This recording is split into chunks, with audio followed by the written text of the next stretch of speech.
নমস্কার সবাইকে, সকলে কেমন আছেন? আজকে সকাল সকাল ঘুম থেকে উঠেই বোনকে সাথে নিয়ে কোচবিহার রাজবাড়ি চলে এলাম। সকালবেলা অত ভিড় থাকে না, তাই খুবই ভালো লাগে রাজবাড়িতে, আর ঘুরেও খুব মজা। চলুন আপনাদের দেখাই চারপাশটা।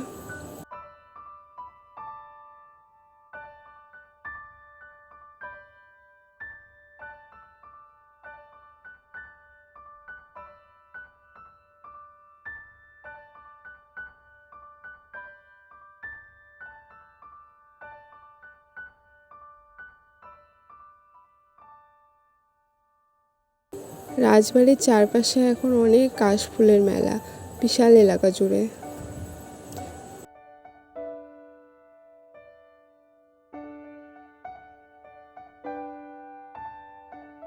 অনেকক্ষণ হয়ে গেল রাজবাড়িতে এসে, তাই এখন বাড়ি চলে যাচ্ছি। বাড়িতে গিয়ে অনেক কাজ বাকি। আজকে একটি কাশফুলের সিনারি করেছি জল রং দিয়েই। আঁকাটি কেমন হয়েছে কমেন্টে জানাবেন সবাই। আজকে ভিডিও করার সময় পাইনি, আজকে এই আঁকার সঙ্গে সঙ্গে আরও অনেক কিছু বানিয়েছি।